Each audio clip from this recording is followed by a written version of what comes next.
Probably the story that sticks out most to me, just to give you some insight of being an entrepreneur. Early in my career, when I transitioned from installing, working with my hands, to sales, which is, it's a big difference. There's a lot of parallel soft skills to transition between both sales and installation, but going out and seeking out new business was my job. And so one of the first companies that agreed to meet me for lunch was, I'll never forget this, it was TJ Meister from Gulf Shore Construction. And him and his office agreed to allow me to take them out to lunch. I said, where's your favorite place to go? They said, well, on Wednesdays we go to Pastrami Dan's. I said, that's great. Pastrami Dan's it is. I had no clue about Pastrami Dan's. I had driven by it. I had never gone in there. I wasn't a fan of pastrami. Not that I wasn't, I just never tried it. I was just ecstatic to be able to cold call somebody and them actually take me up on the offer. And I figured if I could get these people for 45 minutes, 30 minutes to be eating lunch and just listen to me rap about the goods and services that we have to offer, that'll be a win. And that should be enough time for me to build enough rapport that they would trust me enough to give me an opportunity. So I'm on this huge high. I'm ecstatic. I can't wait to pound my chest back at the office after lunch. So Wednesday comes around. Of course, I show up there early. I'm waiting in the parking lot. Here they all come. And we meet at the front door. And if you've never been to Pastrami Dan's, this is like a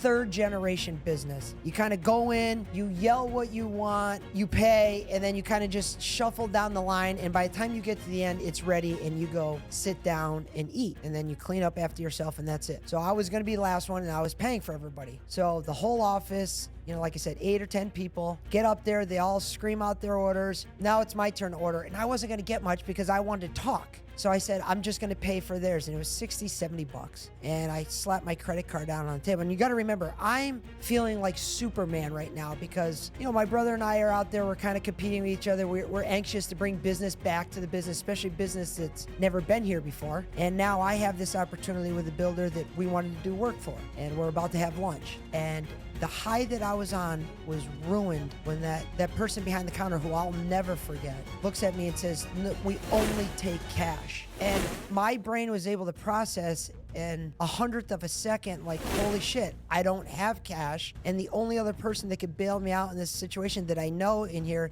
is the person I've been begging for me to be able to take to lunch. And I'm going to go not only not ask them for business, but I'm going to ask them for money to pay for the lunch. I started to negotiate, if you will, with the cashier saying, I got a brand new vehicle. It's sitting right there. It's that black Lexus. Here's the keys to this vehicle. I'm going to give them to you till we're done with this lunch. And then I'm going to run to an ATM and I'm going to get the money and I'm going to come back. They're like, no, you need to pay now. I'm thinking, well, how? I don't have any cash on me. And who in this day and age is only taking cash unless you're just purposely not trying to pay your taxes? Why would you do this? And even if you are going to do that, can't you just cut me a pass? Here's the keys to my car. I mean, it'll cover the tab and then some. Well, luckily, TJ must have been aware of this dynamic and he is a professional. And he came up and bailed me out of that situation. We ended up doing business with them and I'm forever grateful for that. But that meeting wasn't as good as it could have been because the emotional high that I went on and then the emotional low that I was on, it was very difficult for me to kind of put myself in a position to be very collaborative. It threw me off. You kind of have to go through those when you're coming up to build thick skin and situational awareness. So moving forward, I wasn't just paying attention to the potential collaboration. I was paying attention to everything surrounding the potential collaboration,